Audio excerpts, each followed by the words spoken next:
అంటే as an actor నేను కంఫర్టబుల్గా చేసే కొన్ని క్యారెక్టర్స్ ఉన్నాయి. ఇప్పుడు మనం బయటికి వెళ్ళినప్పుడు మామూలుగా కంఫర్టబుల్గా వేసుకున్న రెగ్యులర్ క్లోత్స్ ఉన్నాయి కదా, అలా కాకుండా మనకి అప్పుడప్పుడు కొత్త క్లోత్స్ కూడా వేసుకోవాలి కదా, అప్పుడే మనకి ఏం నచ్చుతుందని తెలుస్తుంది.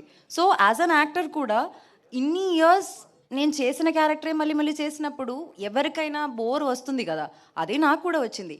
బట్ మోర్ దెన్ దాట్, ఈ లిల్లీ అన్న క్యారెక్టర్ ఆర్ ఈ సినిమా డీజే టిల్లు స్క్వేర్ అని ఈ సినిమాలో నాకు వచ్చిన క్యారెక్టర్ని వదులుకోవడం అన్నది నాకు తెలిసి that would have been the biggest stupidity that I have done. ఒక్క కమర్షియల్ సినిమాలో కూడా అమ్మాయికి ఇంత మంచి క్యారెక్టర్ దొరకదు అని నేను చెప్తాను మీకు, నేను రాసిస్తాను మీకు.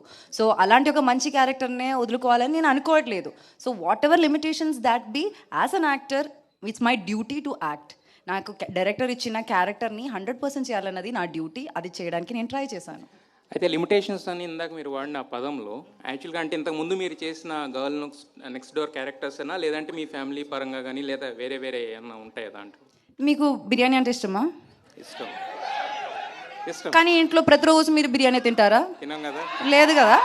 అట్లాగే నేను కూడా ప్రతిరోజు బిర్యానీ తినాలని కోరుకోవట్లేదు. నాకు డిఫరెంట్ పులావ్ కావాలి, పులిహోర కావాలి, అన్నీ కావాలి, అంతే.